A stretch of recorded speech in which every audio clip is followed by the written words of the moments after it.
औरंगजेब रहमतुल्लाह अलैह जो हैं उन्होंने मंदिर तोड़ी तो मस्जिद भी तोड़ी है उन्होंने।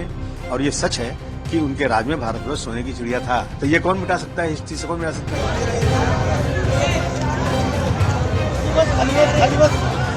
शिवाजी महाराज, छत्रपति संभाजी महाराज ये हमारे राष्ट्र पुरुष थे।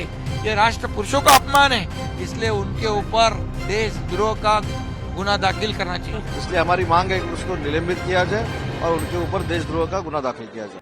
महाराष्ट्र विधानसभा में दिन भर तीखी बहस और हंगामे का माहौल रहा और सत्ताधारी पार्टी के विधायक आक्रामक हो गए। और आप सोच रहे होंगे कि इसमें नई बात क्या है।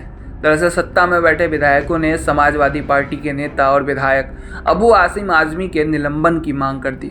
इसके अलावा कार्रवाई की भी मांग करने लगे। कारण सिर्फ एक औरंगजेब पर दिया गया विवादित बयान। वहीं आपको ये भी बता दें कि विधानसभा में हंगामा होने के बाद सदन की कार्यवाही को 3 बार स्थगित करना पड़ा। वहीं महाराष्ट्र के डिप्टी सीएम एकनाथ शिंदे ने अबू आजमी के बयान को छत्रपति शिवाजी महाराज और संभाजी महाराज का अपमान बताया है। वहीं शिवसेना मंत्री उदय सामंत भी पीछे नहीं रहे। उन्होंने अबू आजमी के खिलाफ देशद्रोह का मामला दर्ज करने की मांग की। छत्रपति शिवाजी महाराज और छत्रपति संभाजी महाराज ये तो हमारा आराध्य दैवत है और उनके जो एनिमीज थे, उनके जो शत्रु थे, उनका उदात्तीकरण करना ये निषेध करने वाली बात है। उसका निषेध हमने किया है। हमारे नेता एकनाथ शिंदे साहब ने जो स्पीच दिया है उसका हम समर्थन कर रहे हैं। दोनों सदन में हंगामा हुआ है, किस तरह से? नहीं, हंगामा होगा ही ना, क्योंकि छत्रपति शिवाजी महाराज के बारे में वो डायरेक्टली इनडायरेक्टली छत्रपति शिवाजी महाराज के और संभाजी महाराज के बारे में बयान है, तो वो सहन नहीं करेंगे कोई भी रहे। इसलिए हमारी मांग है कि उसको निलंबित किया जाए और उनके ऊपर देशद्रोह का गुना दाखिल किया जाए।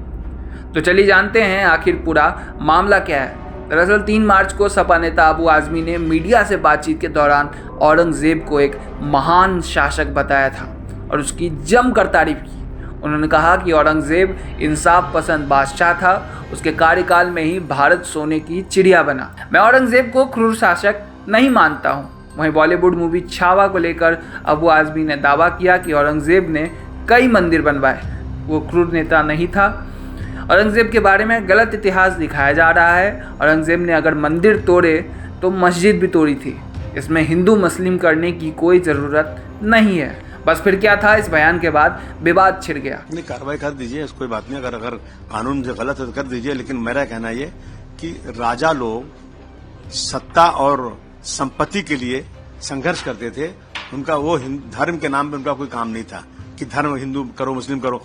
जिसने 52 साल तक हुकूमत किया हो, तो अगर जबरदस्ती हिंदुओं को मुसलमान बनाना चाहता हो तो भारतवर्ष में कितने हिंदू मुसलमान बन जाते। ये सारी चीजें कब शुरू हुई हैं? 1857 की गदर में जब मंगल पांडे ने बलिया से इस लड़ाई शुरू करी तो उसका साथ देने वाले सबसे पहले मुसलमान थे, बहादुर शाह जफर।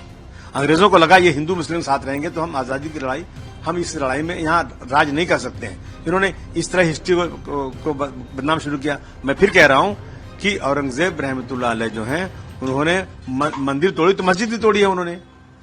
गोलकुंडा की मस्जिद की जो ताना राजा थे तानाशाह, क्या नाम था उसका, उसकी मस्जिद तोड़ा उन्होंने, वहां पे मंदिर भी तोड़ा। अगर तो क्या वजह है उसकी पता लगाना चाहिए। लेकिन अगर वो हिंदू के खिलाफ होते तो 34% हिंदू उनके साथ नहीं रहते और उनका सिपह सालार हिंदू नहीं रहता। मेरा कहना है कि इसको हिंदू मुस्लिम एंगल से नहीं देखना चाहिए। और ये सच है कि उनके राज में भारतवर्ष सोने की चिड़िया था। भारतवर्ष 24% यहाँ का वो था। भारतवर्ष की सीमा अफगानिस्तान और बर्मा तक थी। तो ये कौन मिटा सकता है? इस चीज से कौन मिटा सकता है? अगर आप इन सब बातों को लाएंगे तो हम करेंगे, लेकिन फिर मैं कहूंगा कि इसमें हिंदू मुस्लिम का एंगल देने की कोई जरूरत नहीं। अभी की गई विधानसभा के अंदर महाराष्ट्र के डिप्टी सीएम एकनाथ शिंदे ने अबू आसिम को लेकर टिप्पणी की। उन्होंने कहा, कल अबू आजमी औरंगजेब का गुणगान कर रहे थे। यह पहली बार नहीं है जब वो औरंगजेब के बारे में अच्छी बातें कह रहे हैं। हमने उनके बयान की निंदा की है। इससे पहले भी उन्होंने शिवाजी महाराज के बारे में कुछ आपत्तिजनक बयान दिए थे। उन्होंने जानबूझकर शिवाजी महाराज और संभाजी महाराज का अपमान किया है। एकनाथ शिंदे ने आगे कहा कि संभाजी महाराज ने स्वराज्य के लिए अपनी जान दे दी। अबू आजमी देशद्रोही है, उन्हें सदन में बैठने का कोई अधिकार नहीं है। औरंगजेब ने संभाजी महाराज को 40 दिनों तक बंदी बनाकर रखा। संभाजी महाराज के नाखून और जीभ छीन ली। यहाँ तक कि संभाजी महाराज को यातना देने के लिए उनके शरीर पर नमक भी डाला गया। इस बर्बरता के बाद भी संभाजी महाराज ने इस्लाम को स्वीकार करने से इनकार कर दिया। इसके अलावा महाराष्ट्र विधानसभा के बाहर एनडीए नेता द्वारा अबू आजमी के खिलाफ प्रदर्शन किया गया। विधायकों ने छत्रपति शिवाजी महाराज का अपमान किए जाने का दावा करते हुए अबू आसिम के खिलाफ देशद्रोह का मामला दर्ज करने और विधान भवन में उनके प्रवेश पर रोक लगाने की मांग की।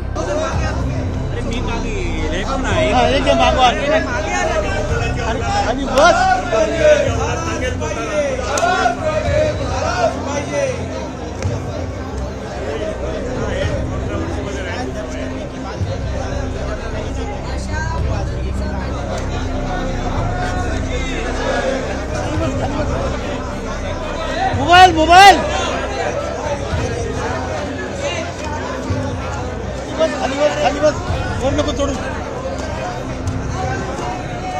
औरंगजेब पर की गई टिप्पणी के संबंध में विधायक अबू आजमी के खिलाफ नौपाड़ा थाने में 0 एफआईआर दर्ज की गई और उसे मरीन ड्राइव थाने में ट्रांसफर कर दिया गया। इसके बाद मरीन ड्राइव थाने में आज धारा 299, 302, 356(1), 356(2) बीएनएस के तहत सीआर नंबर 5925 के तहत एफआईआर दर्ज की गई। मामले में आगे जांच की जा रही है। वहीं इस पूरे मामले पर आपका क्या कहना है, कमेंट्स में लिखना ना भूलें। उनका बयान बहुत ही गलत है और निंदाजनक है। जिन्होंने जो औरंगजेब ने छत्रपति संभाजी महाराज को 40 दिन इनका हलाल किया है, अत्याचार किया है, उनके नाखून निकाले, आंख निकाले, चमड़ी उधेड़ दी, जीभ जबान काट दी, ऐसे औरंगजेब को अच्छा कहना ये तो महापाप है। और इसलिए ये अबू आजमी इन्होंने माफी मांगनी चाहिए, या हमारे मुख्यमंत्री उन्होंने भी बहुत ही गंभीरता से उनकी बात को लिया है।